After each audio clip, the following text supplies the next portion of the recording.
This is a reading from The Sinner's Guide by Luis de Granada.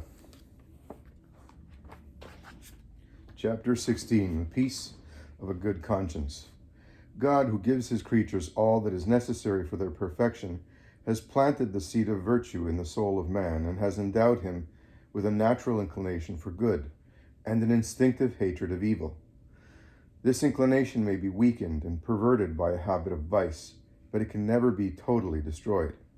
We find a figure of this truth in Job, where we see that in the calamities that befell the holy man, one servant always escaped to announce the misfortune that had overtaken his master.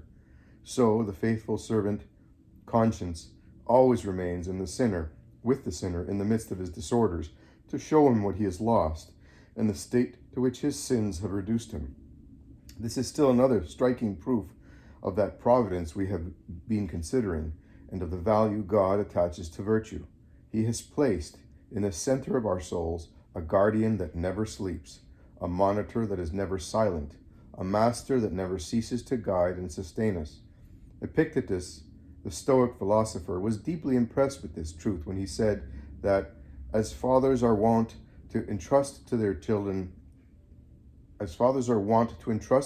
to a tutor who will prudently guard them from vice and lead them to virtue, so God, after creating man, confides him to the care of that interior guide that stimulates him to virtue and warns him against vice. But conscience, which is such a kind master to the just, becomes a scourge to the wicked. It tortures them with the remembrance of their crimes and embitters all their pleasures. Among these torments of conscience, one of the greatest is the hideousness and deformity of sin, which is so abominable in itself that a heathen philosopher once said, "Though I knew that the gods would pardon me if I sinned, and that man would never know it, yet I would not take upon me a thing so abominable in itself." Another rod with which conscience scourges the wicked is the sight of the evil caused by the sin, which, like the blood of Abel, seems to cry to heaven for vengeance. Thus we are told that King Antiochus, during his sickness, was so assailed by the thoughts of his past crimes that the grief they occasioned brought on his death. "I remember," he cried, "the evils that I did in Jerusalem, whence also I took away all the spoils of gold and of silver that were in it, and I sent to destroy the inhabitants of Judah without cause. I know, therefore, that for this cause these evils have found me, and behold, I perish with great grief in a strange land." Maccabees chapter 6, verses 12 and 13. The shame and dishonor of sin form another torment for the wicked. It is natural for man to desire esteem, but who can honor the sinner? It is natural for him to wish to be loved, but who is there who does not hate iniquity? To these miseries let us add the fear of death, which never fails to haunt the wicked, unless they are utterly abandoned. What comfort can they have in reflecting on the uncertainty of life, the thought of the terrible account they must render, and the anticipation of eternal torments? Consider the sentiments that such reflections must awaken in the sinner's breast, and you will form some idea of the torments of his conscience. Of these torments, one of the friends of Job spoke when he said, "The wicked man is proud all his days, and the number of the years of his tyranny is uncertain. The sound of dread is always in his ears, the dread sound of an accusing conscience. And when there is peace, he always suspects treason, for he cannot escape the alarms and the warning cries of conscience. He believeth not that he may return from darkness to light. He believes it impossible to extricate himself from the terrible darkness that envelops him. He almost despairs of ever again enjoying the peace of a good conscience. Looking around about for the sword on every side, he is in constant dread of avenging justice. When he moves himself to seek bread, he knows that the day of darkness is at hand. Even at table, the place of mirth and rejoicing, the fear of judgment is upon him.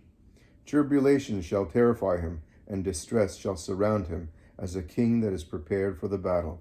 For he has stretched out his hand against God, and has strengthened himself against the Almighty." Job chapter 15, verses 22 and 26. Thus does Holy Scripture portray the torments of which the heart of the sinner is both the theater and the victim. A philosopher has wisely said that by an eternal law of God, it is ordained that fear should be the inseparable companion of evil, And this is confirmed by Solomon, who tells us, "The wicked man flees when no man pursues, but the just, bold as a lion, shall be without dread." Proverbs 28, verse 1. This thought is also expressed by St. Augustine, who says, "You have ordained, O Lord, that every soul in which disorder reigns should be a torment to herself." And truly it is so. Footnote says, Augustine of Hippo, Confessions. Nature teaches us the same. Does not every creature suffer for infringing the law of its being? Consider the pain that follows the displacement of a bone in the body. What violence a creature endures when out of its element. How quickly does sickness follow when the different parts of the body are not in harmony. Since then it belongs to a rational creature to lead a regular life, how can he escape suffering? How can he fail to become his own torment when he disregards the laws of reason and the order of divine providence? Who has resisted God and has had peace? Job chapter 9, verse 4. Hence we see that creatures who submit to the order of God enjoy a peace and security that abandon them the moment they resist this divine law.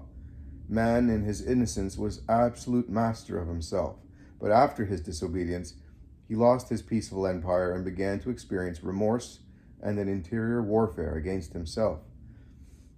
Is there any greater torment in this world, asks St. Ambrose, than remorse of conscience? Is it not a misery more to be feared than sickness, than exile, than loss of life or liberty? There is nothing, says St. Isidore, from which man cannot fly, save from himself. Let him go where he will, he cannot escape the pursuit of an accusing conscience. The same Father adds elsewhere, there is no torment that exceeds that of a guilty conscience. If then you desire to live in peace, live in the practice of virtue. The truth is so manifest that even pagan philosophers acknowledged it. What does it avail you, says Seneca, to fly from the conversation of men? For as a good conscience may call all the world to witness its truth, so a bad conscience will be tormented by 1,000 fears, 1,000 anxieties, even in a desert. If your action be good, all the world may witness it. If it be evil, what will it avail you to hide it from others, since you canst not hide it from yourself? Alas for you, if you make no account of such a witness, for its testimony is worth that of 1,000 others. Great, says Cicero, is the power of conscience. Nothing can more effectually condemn or acquit a man. It raises the innocent above all fear and keeps the guilty in perpetual alarm. There is one of the eternal torments of the wicked. This is one of the eternal torments of the wicked, for it begins even in this life and will continue forever in the life to come. It is the undying worm mentioned by Isaiah. See Isaiah chapter 66, verse 24. Having thus seen the sad effect of an evil conscience, we will be enabled to realize more fully the blessed peace that the just enjoy.